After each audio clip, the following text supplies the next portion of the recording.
na ako guys. Nakabili na ako ng atay ng manok, fresh ko. Tsaka tuyo. Ano? Yung ano ba? Tuyo na bulinaw. Bili ako ng bali 100, iba-ibang klase.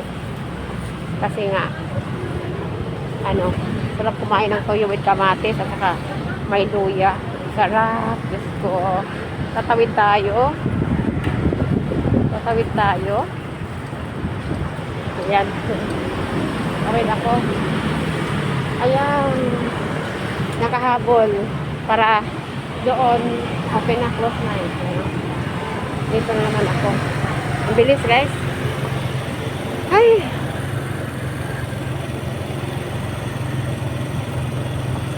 Ang bilis. Ayan, tawid na tayo. Ready na. Tawiran na. Ayan, tawiran na.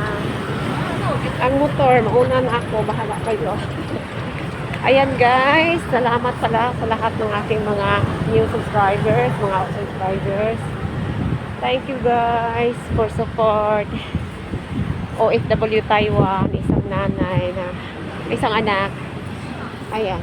May ulam naman, may pagkain naman sa amin, kaso lang ayaw ko naman kasi yung taba.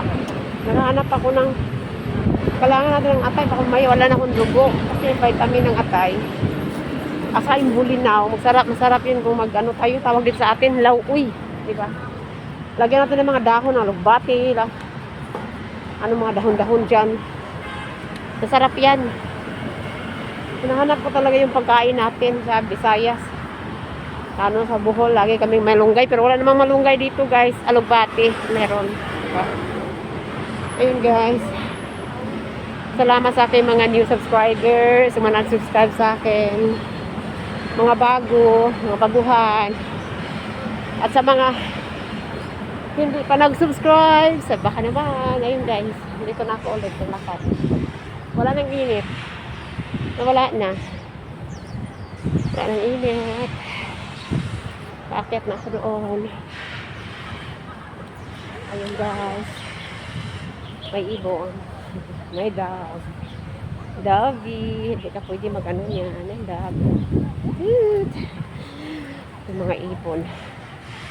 Mahangin siya guys. Hindi siya masyadong mainit.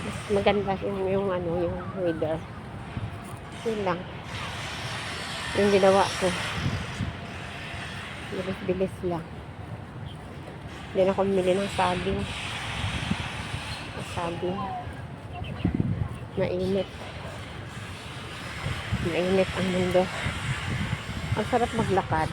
Kasi baka bawas yung kaba. Wala, 52 kilos lang naman ako. Ayan mo na yung mga bilbil. Kasi hindi pwede na hindi kumain ng kanin. Kaya bumili ako ng atay. Yung atay kasi sabi ko oso, 50 ba? Kumbaga 50. Eh, yung atay is ano 66 daw. Ayan, okay na lang 66. Mabigat, parang sobra kilo Mahal yung atay. Mura yung atay dito guys, dito sa atin. Tapos yung bulinaw 50-50. Pabili rin ang pobre. Diba? Yun guys, akit na ako doon tayo sa pagwib. Salamat. Thank you. God bless. Bye.